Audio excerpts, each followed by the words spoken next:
setelah era reformasi, sebelum era reformasi itu ada dua fungsi ABRI, dua fungsi TNI, tapi setelah TNI itu berhasil kita eliminir, ya, menjadi ke barat kembali, dan dua fungsi TNI kita cabut. Tapi justru yang terjadi sekarang adalah the rise of Polri. Itu yang menggantikan posisi dua fungsi TNI, dan itu berbahaya sekali. Jadi apa yang tertera di dalam riset Jacqueline Baker itu menjadi kenyataan bahwa kalau kita tidak waspada, maka sebenarnya yang akan terjadi bukan dua fungsi TNI, tapi the rise of Polri. Dan itu sudah terkonfirmasi lewat adanya Parcok, Partai Coklat, yang selama ini membuat kegaduhan di negeri ini.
Konsolidasi masyarakat sipil, mahasiswa, dan seluruh elemen masyarakat untuk bersatu kemudian melawan penguasa yang sudah kawin dengan oligarki cukup lama, sehingga kemudian rakyat itu merasa lemah di hadapan penguasa. Nah, berikutnya kami persilakan kepada Pak Abraham Samad, bagaimana kemudian kita bisa melakukan konsolidasi secara masif, konsolidasi secara benar untuk menghadapi situasi dan kondisi yang tidak pasti. Yang pasti itu rakyat menderita. Lalu bagaimana kemudian kita bisa keluar dari kegelapan menuju alam yang terang benar. Silakan Pak. Oke, terima kasih moderator. Singkat saja karena waktunya sudah mau habis. Saya cuma coba menanggapi ada 3 ya sisi kegelapan yang hari ini kita diskusikan. Pertama, mengenai perlu tidaknya kita adili Jokowi, dan kita sepakat semua di ruangan ini dari seluruh pembicara dan teman-teman mahasiswa bahwa tidak ada kata lain Jokowi harus diadili. Kemudian apakah memang secara hukum Pak Jokowi itu pantas dan sudah bisa diadili? Saya sendiri sudah memeriksa beberapa perkaranya, makanya kemarin kita sudah sampaikan sama Pak Yasin. Sebelum PIK, itu kalau kita lihat, kita coba telaah kasus-kasusnya, Jokowi sudah sangat layak. Sekali lagi, Jokowi sudah sangat layak untuk diajukan ke persidangan. Ya, 1. Kemudian yang kedua, Mbak Oki tadi cukup menggetarkan kita revolusi Fufu Fafa. Apa maksud revolusi Fufu Fafa? Terkandung di dalamnya bahwa seperti yang disampaikan Roy Suryo, semua perilaku ya, yang dilakukan Gibran itu adalah masuk kategori perbuatan tercela sebenarnya. Dan ini salah satu indikator untuk bisa memakzulkan wakil presiden. Karena kalau kita memakai indikator pelanggaran hukum, maka itu akan sulit kita buktikan pelanggaran hukum yang dilakukan Gibran. Tapi ada satu jalan yang paling pintas yang kita bisa tempuh untuk memakzulkan Gibran adalah perbuatan tercela. Salah satu indikator perbuatan tercela seperti tadi yang disampaikan oleh Mas Roy Suryo ya. Perilaku yang amoral itu perbuatan tercela sebenarnya. Sehingga secara hukum Gibran itu sudah patut dan layak untuk dimakzulkan. Kemudian pertanyaannya, bagaimana cara memakzulkan? Ini panjang perjalanannya. Tapi saya pikir ini tidak sulit. Kenapa tidak sulit? Kita masih ingat tahun 98 ketika Soeharto begitu kuat, kita selalu bilang, bisa nggak ya Soeharto itu dijatuhkan, diturunkan, padahal dia memegang semua kendali-kendali kekuasaan. termasuk TNI pada saat itu. Tapi karena ada desakan yang kuat, ada sebuah revolusi, ya, Mbak Oki tadi sudah menawarkan ada sebuah revolusi yang kuat, konsolidasi, dan itu terus menerus dilakukan tanpa henti-hentinya. Saya yakin kita bisa mendorong DPR untuk melakukan pemaksulan terhadap Gibran. Dan itu sudah terjadi di negara tetangga kita di Filipina. Jadi mudah-mudahan di Filipina itu menginspirasi bagi kita semua bahwa akan menyusul kita yang akan memaksulkan Gibran.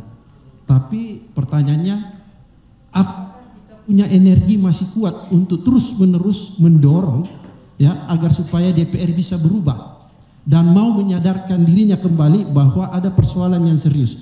Persoalan yang serius itu adalah ada perbuatan tercela yang dilakukan mantan presiden.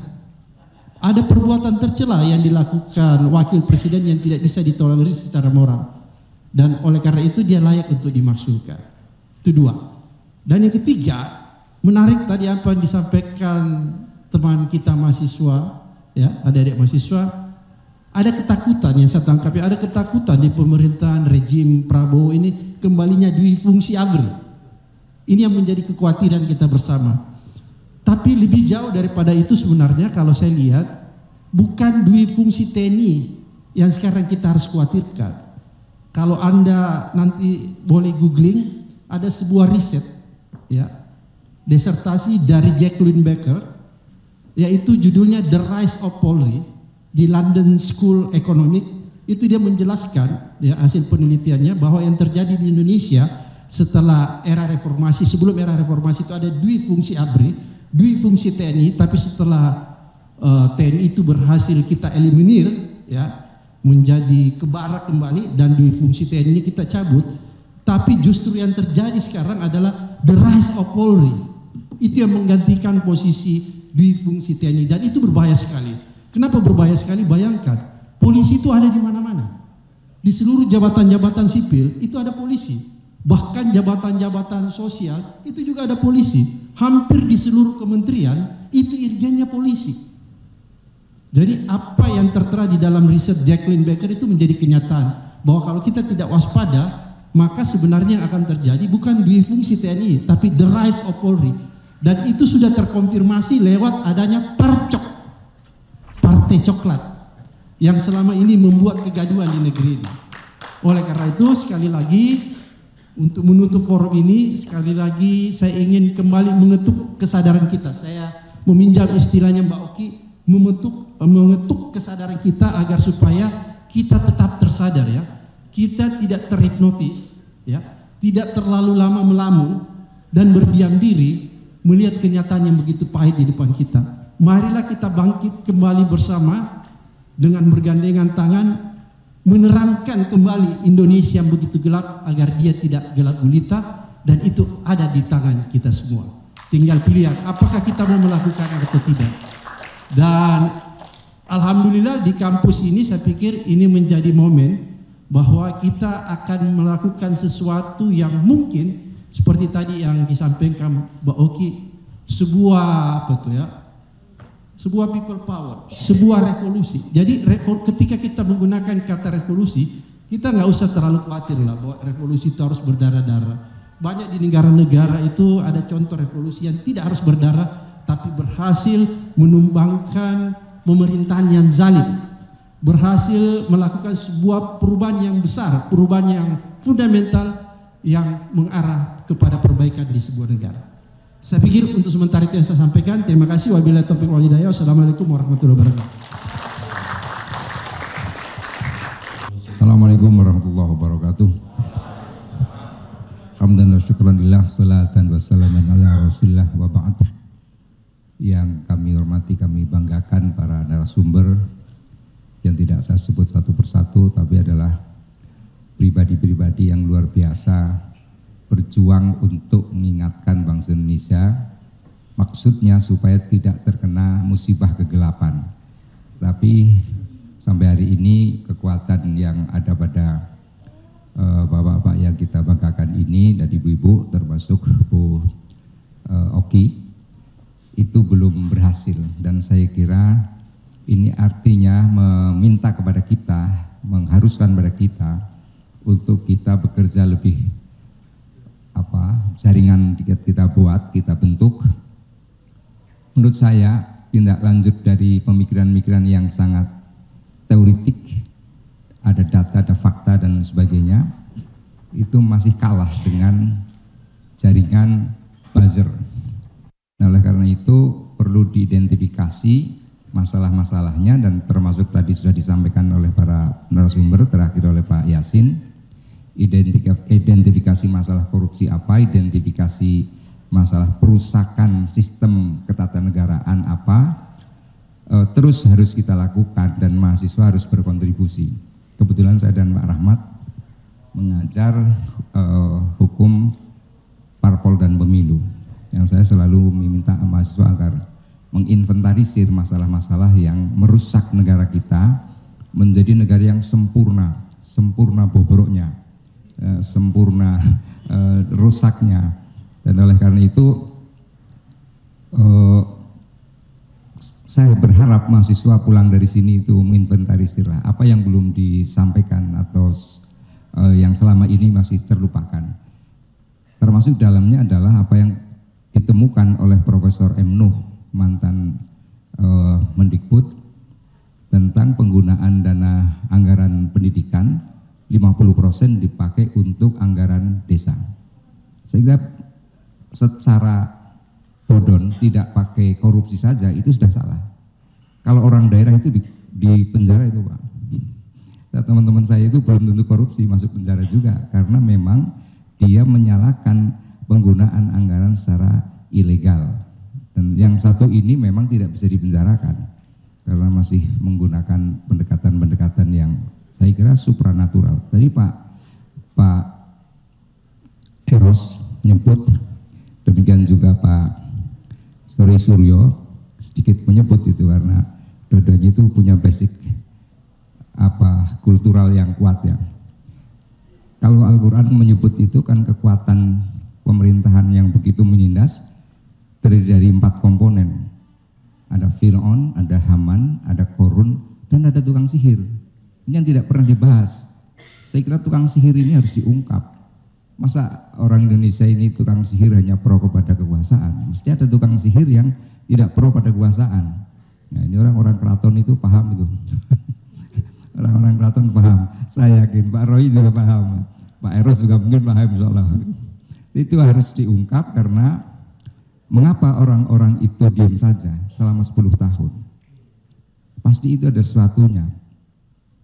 Mengapa kalau di tepi laut, menghadapi bebek, menghadapi apa itu tidak mau difoto bersama orang lain? Itu ada bagian-bagian misteri itu. Di negara kita dipimpin dengan misterius yang sangat gelap, jadi masa memilih Indonesia gelap itu judul yang paling pas. Karena di bawah kekuasaan misterius, ya misterius itu kan pasti gelap. Nah, kekuasaan itu bagaimana cara dia memperolehnya, maka begitulah dia akan memperlakukannya. Kalau diperoleh dengan kekuasaan yang otoriter, apalagi yang misterius, maka dia akan memperlakukan otoritarianisme dan kemisteriusan itu demikian rupa. Yang paling kasat mata saja itu tidak bisa diapa-apakan. Dan dengan segala hormat, mengabaikan segala macam mungkin kelemahan dan kritiknya kepada Ibu Megawati, beliau berani menentang 3 periode. Memang ada yang mengatakan itu bukan ide Pak Jokowi, tapi ada seorang profesor bilang sama saya, itu bohong. Semua pikiran-pikiran gelap itu datangnya dari beliau. Dan beliau yang mengatakan ini adalah pendukung Jokowi nomor 1. Ya sudah saya sebutlah, sekarang akhir-akhir ini beliau sangat aktif dengan podcast dan macam-macam. Ada yang dikatakan bahwa itu ide dari istrinya, itu ide dari enggak, yang benar itu dia. Saya yakinkan. Bapak kok yakin betul? Saya berkali-kali dan sering mendampingi beliau. Jadi saya tahu cara berpikir dan apa yang dia pikirkan.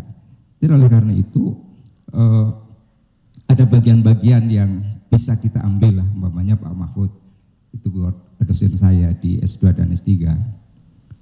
Beliau sering disindir karena ketika berkuasa tidak bisa berbuat apa-apa. Ya saya bilang begini, kita jangan melihat kekuasaan dia tidak bisa bergerak, tapi dia sekarang pro pada perubahan. Jadi bagaimana kita lebih kuat, ya sudah, kalau perlu jangan hanya para kiai, para ustadz, para dosen, para guru, tapi para preman sekalipun kalau berkolaborasi dengan kita harus pakai untuk menimbulkan kembali semangat 98. 98 itu kan terdiri dari banyak sekali faksi yang tidak pernah kenal satu dengan yang lain, dan saya kira kekuatan kita sekarang ini memang harus mengarah ke situ. Menginventarisir, ini ada Pak Sugeng Waras ini, tentu beliau ahli itu strategi, lagi intelijen dan sebagainya, itu harus sudah dipakai, dan setiap titik yang dilalui oleh para orang-orang hebat kita ini, kita harus ada perwakilan yang ditunjuk untuk mengorganisir, mengkoordinir pada saatnya, baik itu mengkoordinasikan pemikiran maupun juga gerakan-gerakan lapangan. Sebagai mantan aktivis 98, waktu itu saya sudah PR3 sesungguhnya, tapi saya harus mendampingi mahasiswa kemanapun mereka turun jalan, ya saya ikut, mereka teriak, saya juga ikut teriak gitu. Nah, oleh karena itu menurut hemat saya, pemikiran yang banyak sekali, inventarisir persoalan konstitusi maupun macam-macam itu kita kumpulkan, kemudian kita koordinasikan, dan tentu gerakan ini harus ada imamnya. Ya terserah dari bapak-bapak yang mulia ini untuk memilih siapa di antara Pak Busro, Pak Abraham Samad, Pak Antoni Budiawan, siapapun itu, pasti harus ada komandannya. Maka saya ngomong gini ya, banyak juga yang mengusulkan ini harus ada imamnya, dan imam itu adalah aktor konkret yang memang integritas dan segala sesuatunya sangat jelas, kuat. 98 kekuatan masih personal, tapi kemudian menggelegak dengan sangat luar biasa, sangat cepat, dan sekarang sungguhnya relatif lebih merata. Kampus-kampus sudah bergerak dan mahasiswa juga tanpa didorong oleh dosen sudah bergerak, dan oleh karena itu saya kira langkah berikut dari tur dari para pencinta NKRI ini, tidak usah harus mengatakan NKRI harga mati, terlalu sering mengatakan NKRI harga mati, akibatnya mati harga. Itu orang Papua yang mengatakan. Karena terlalu sering mengatakan NKRI harga mati, maka NKRI jadi mati harga. Bapak-Ibu saudara sekalian, yang terakhir adalah kita punya makhluk gaib yang sangat jahat, itu makhluk neraka, namanya kebohongan. Dari awal kan sudah bohong terus itu, dari SMK sampai terakhir sekarang ini semuanya isinya kebohongan, dan makhluk itu diternak demikian rupa, itu makhluk neraka itu. Jadi kalau menurut hadisnya, kalau kebohongan hanya bisa ditutup dengan kebohongan, dan itu neraka terus menerus. Dan oleh karena itu saya kira isi judul Indonesia Gelap ini pas sekali, dan di antara Indonesia Gelap itu sihir dan kebohongan. Saya kira itu Pak yang perlu saya tambahkan saja kepada forum yang sangat mulia ini. Sangat ingin hanya mengatakan dua hal itu, kebohongan dan sihir itu harus kita pikirkan bagaimana cara mengatasinya. Ada salah kurangnya mohon maaf. Assalamualaikum warahmatullahi wabarakatuh.